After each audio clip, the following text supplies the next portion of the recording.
नमस्कार दोस्तों, मैं विजय कसाना डिजिटल फ्री शिक्षा के यूट्यूब चैनल पर आपका स्वागत करता हूं। दोस्तों, हरियाणा स्टाफ सिलेक्शन कमीशन की ग्रुप डी भर्ती को लेकर अच्छी खबर आ रही है। सरकार की तरफ से आग्रह पत्र आयोग को भेज दिया गया है। कितने पद आग्रह पत्र में आए हैं और क्या पद बढ़ेंगे, विस्तार से इस विषय पर चर्चा करेंगे। उससे पहले अगर आप भी एचएसएससी की ग्रुप डी भर्ती और ग्रुप सी भर्ती से जुड़े हुए हैं, क्योंकि ग्रुप सी भर्ती के ऊपर क्या फिर से खतरा मंडरा गया है, क्या है पूरा विषय, विस्तार से चर्चा करेंगे साथियों। उससे पहले आप चैनल को सब्सक्राइब जरूर कर लें, क्योंकि आपका विश्वसनीय चैनल लगातार आप तक बेहतरीन खबरें पहुंचाता है। तो चलिए साथियों, अब चर्चा कर लेते हैं। ये देखिए साथियों, हरियाणा कर्मचारी चयन आयोग के पास प्रदेश सरकार ने ग्रुप डी के 13,657 पदों का आग्रह पत्र भेजा है। आयोग जल्द विज्ञापित करेगा उम्मीदवारों से विकल्प भरवाने के लिए पोर्टल। साथियों, विकल्प भरवाने के लिए पोर्टल जारी करेगा, उससे पहले हरियाणा स्टाफ सिलेक्शन कमीशन के द्वारा एडवर्टाइजमेंट भी की जाएगी इन पदों की जो 13,657 पद हैं, ये कौन कौन से विभागों में हैं। 13,104 पद सरकारी विभाग के कॉमन कैडर के हैं, जबकि 553 पद बोर्ड और निगमों के हैं।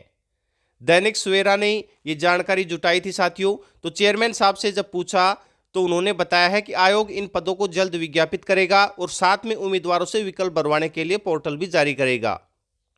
अब साथियों, आपको बता दें कि फिलहाल जो ग्रुप डी वाले पहले से चयनित उम्मीदवार हैं, उनके लिए ऑनलाइन ट्रांसफर ड्राइव है, उसका पोर्टल लॉन्च कर दिया गया है। उसके बाद कुछ पद बढ़ाए जाएंगे, इसमें कोई दो राय नहीं है, क्योंकि खाली पदों की जानकारी आने के बाद ही यह कन्फर्म होगा। तो साथियों, उनमें लगभग 15,000 पदों के ऊपर ये ग्रुप डी की भर्ती होने वाली है। लेकिन अब अच्छा कार्य क्या किया गया है वो देखना आपके लिए बेहद जरूरी होगा ग्रुप डी के लिए, क्योंकि इससे पहले जब पिछली बार ग्रुप डी की भर्ती हुई थी तो कैंडिडेटों को ऐसे ऐसे डिपार्टमेंट में जॉब मिल गई थी जो वो करना ही नहीं चाहते, लेकिन अब मिल गई तो क्या करें। तो अब की बार साथियों एक ऐसा प्रोसेस किया जाएगा, जब आपसे पोस्ट प्रेफरेंस मांगी जाएगी, पहले तो ये पूछा जाएगा कि आप ग्रुप डी की जॉब करना चाहते हैं या नहीं करना चाहते।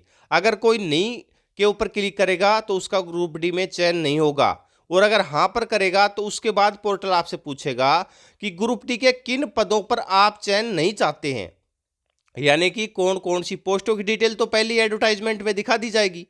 तो उसके बाद पूछेंगे कौन कौन सी पोस्ट के लिए आप चयन नहीं चाहते हैं, और ये पूछने के बाद साथियों आप जैसे जैसे जो भी पोस्ट आपको खराब लगती है, यानी कि जिसमें आपको जॉब नहीं करनी, वो पोस्ट आप उसमें भर सकते हैं कि इन पोस्टों के ऊपर मुझे चयन नहीं चाहिए, बची हुई पोस्टों के ऊपर चयन दीजिए। तो अगर बची हुई पोस्टों के ऊपर मेरिट आधार पर आपका चयन होगा, क्योंकि पोस्ट प्रेफरेंस साथियों अगर उन पोस्टों की ज्यादा आएंगी तो उसमें मेरिट आधार पर चयन किया जाएगा। तो अगर उनमें आपका सिलेक्शन होता है तो ही आपको पद मिलेंगे, वरना फिर आपको ग्रुप डी की जॉब नहीं मिलेगी। उसके बाद साथियों उसमें आपको यह है कि आपका जो ग्रुप डी का स्कोर है वो डिलीट नहीं होगा, यानी कि ग्रुप डी का स्कोर आपका 3 साल के लिए वैलिड रहेगा, और आगे अगर उन पोस्टों में आपका नंबर आता है तो आपको भविष्य में वो पोस्ट मिल सकती है। और अगर आप पहले ही ग्रुप डी की नौकरी के बारे में चयन करना नहीं चाहते, यानी कि नहीं का ऑप्शन क्लिक कर दोगे और ग्रुप सी में भी आपका चयन नहीं होता है, तो ग्रुप डी की नौकरी आपके हाथ से चली जाएगी। तो ये भी ध्यान रखने वाली बात है। वैसे आप चिंता मत करिएगा, अगर आप हमारे चैनल से जुड़े हुए हैं तो ये सब जानकारियां जो आपके लिए नेगेटिव यानी कि आपके भविष्य के लिए खराब भी रह सकती है, वो भी सारी बातें आपको बताई जाएंगी। जैसे ही इसका एडवर्टाइजमेंट आएगा विस्तार से इसके ऊपर भी चर्चा करेंगे। तो साथियों इसके बारे में वेटिंग वगैरह भी जो आपका सीईटी स्कोर रहेगा 3 साल का, उसके हिसाब से ही उठाया जाएगा, ये बात चेयरमैन साहब ने कही है। लेकिन ग्रुप सी वालों के लिए क्या खतरा मंडराया हुआ है वो भी इसके ऊपर आपको चर्चा कर लेते हैं। देखिए, सोशियो इकोनॉमिक क्राइटेरिया के नंबर है, आपको पता है टीजीटी भर्ती में इन नंबरों के ऊपर रोक लगाई गई है। तो इस बारे में साथियों अब ये बाकी जानकारी दी गई है। ग्रुप सी मेंस एग्जाम ले सकती है एचएससी, ये सुझाव कह सकते हैं हम।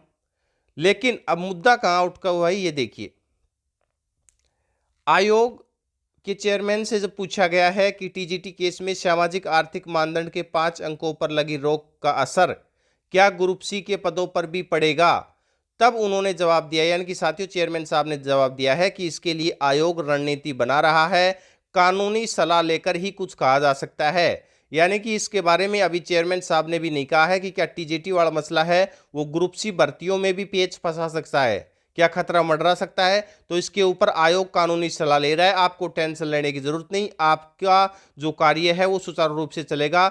भर्तियां काफी दिनों से पेंडिंग रही है साथियों, ये खामियाजा युवाओं को भुगतना पड़ा है कई दिन से, लेकिन अब एचएससी ऐसी कोई गलती नहीं करने वाला और जल्दी से जल्दी भर्तियों की पूरी कराने की कोशिश की जा रही है। तो आप अपनी तैयारी जारी रखें, जल्दी आपको और भी ग्रुपों के एग्जाम हैं वो देखने को मिलेंगे।